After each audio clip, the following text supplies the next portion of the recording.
2 ദിവസവും കൂടെ കഴിഞ്ഞാൽ എനിക്കൊരു ഇവന്റ് ഉണ്ട്. ആ ഒരു ഇവന്റിന് പോകുന്നതിന് മുമ്പ് ഇപ്പോഴത്തെ എന്റെ മുടി വെട്ടണോ വേണ്ടേന്നായിരുന്നു 2 ദിവസമായിട്ട് എന്റെ ആലോചന. അങ്ങനെ പോണേന്റെ തലേ ദിവസം രാവിലെ ഞാൻ തീരുമാനിച്ചു മുടി അങ്ങോട്ട് വെട്ടാന്ന്. നോക്കണ്ട മുഖത്ത് മൊത്തം വെട്ടും കുത്തുവാണ്. അത് പിന്നെ അങ്ങനെയാണല്ലോ, വല്ല പരിപാടി ഉണ്ടെങ്കിൽ 4 കുരു അത് നിർബന്ധ. 3 മണിക്ക് തന്ന അപ്പോയിന്റ്മെന്റിന് ഞങ്ങൾ എത്തിയത് 4:30 ആയതിനാൽ പോയ പാടെ മുടി വെട്ടാൻ പറ്റിയില്ല. പിന്നെ അവിടെ നിന്ന് വീണ്ടും ഇറങ്ങി ഒരു ചായയൊക്കെ കുടിച്ച് കുറച്ച് കറങ്ങിയിട്ടൊക്കെ ആയിരുന്നു വന്നത്. അല്ല, ചായയല്ല, ബൂസ്റ്റ്. പണ്ട് കാലത്ത് സ്ഥിരം ഹെയർ കട്ട് എന്ന് പറഞ്ഞു കഴിഞ്ഞാൽ ലെയർ കട്ട് മാത്രം ഞാൻ ചെയ്യുള്ളായിരുന്നു. ഇപ്പൊ കുറെ ആയിട്ട് ഞാൻ ബോട്ടം ലെയേഴ്സ് ഒക്കെയാണ് കൂടുതലും ചെയ്യാറുള്ളത്. എന്നാ പിന്നെ ഇപ്രാവശ്യം അങ്ങോട്ട് ലെയർ കട്ട് ചെയ്യാന്ന് വിചാരിച്ചു. വെയിറ്റ് മുടി വെട്ടാൻ പോകുന്നതിന് മുമ്പ് നമ്മുടെ ഓണം ഗിവ് അവേയില് വിന്നേഴ്സിന് ഞാൻ പറയാം. കുറച്ചൊന്നും അല്ല, 50,000-ഓളം കമന്റ്സ് വന്നിട്ടുണ്ടായിരുന്നു. കഷ്ടപ്പെട്ട് തപ്പി അവസാനം ഞാൻ 3 ആൾക്കാരെ വിന്നേഴ്സ് ആയിട്ട് ചൂസ് ചെയ്തിട്ടുണ്ട്.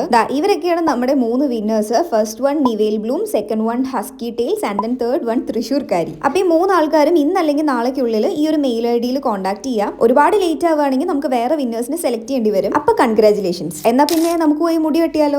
പിന്നെ വേറൊരു കാര്യം, ഇത് നമ്മുടെ ഓണം ഗിവ് അവേ ആണ്. ഞാൻ മുമ്പേ പറഞ്ഞിട്ടുണ്ടായിരുന്നു 2 മില്യൺ ആയി കഴിഞ്ഞാൽ നല്ലൊരു ഗിവ് അവേ ഉണ്ടാവും. പോരാത്തതിന് 1.8 M ഞാനൊരു ഗിവ് അവേ ചെയ്യാന്നുള്ളത്. സോ ഗിവ് അവേയിൽ കിട്ടാത്ത ആൾക്കാരെ വിഷമിക്കണ്ട.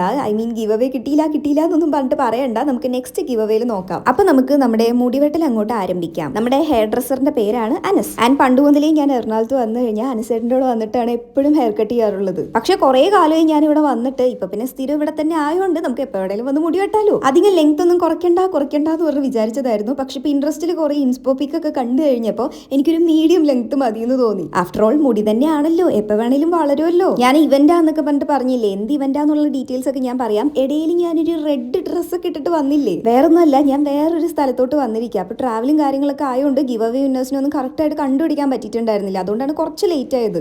എന്തായാലും ഇതാണ് എന്റെ പുതിയ ഹെയർ കട്ട്. ഇതിനു മുൻപ് എന്റെ മുടി ഭയങ്കര ഫ്ലാറ്റ് ആയിരുന്നു. ഇങ്ങനെ തലയോട്ടിയിൽ ഒട്ടി കിടക്കുന്ന പോലത്തെ ഒരു മുടിയായിരുന്നു. അതുകൊണ്ടാണ് ഞാൻ മുടി വെട്ടണം എന്ന് പറഞ്ഞിട്ട് തീരുമാനിച്ചിട്ടുണ്ടായിരുന്നത്. എന്തായാലും ഇപ്പൊ നല്ല ബുഫു എന്ന് പറഞ്ഞ് കിടക്കുന്നുണ്ട്. അങ്ങനെ മുടിയൊക്കെ വെട്ടി ഇറങ്ങി. ഇന്ന് രാവിലെ ഞാൻ ഇൻസ്റ്റാഗ്രാമിൽ ഒരു കൺവീനിയൻസ് സ്റ്റോർ കൊച്ചിയിൽ വന്നിട്ടുണ്ട് എന്നൊക്കെ പറഞ്ഞൊരു വീഡിയോ കണ്ടിട്ടുണ്ടായിരുന്നു. എന്നാ പിന്നെ അവിടെ പോവാന്ന് പറഞ്ഞ് ഞാൻ അവിടെ പോയി. അവിടെ നിന്ന് വാങ്ങിയ സാധനങ്ങളൊക്കെ ട്രൈ ചെയ്യുന്ന ഒരു വെറൈറ്റി അടിപൊളി വീഡിയോ ഞാൻ അടുത്ത് തന്നെ പോസ്റ്റ് ചെയ്യുന്നതായിരിക്കും. വൻ കോമഡിയാണ്. Stay tuned. അപ്പൊ പിന്നെ നമുക്ക് അടുത്ത വീഡിയോയിൽ കാണാം.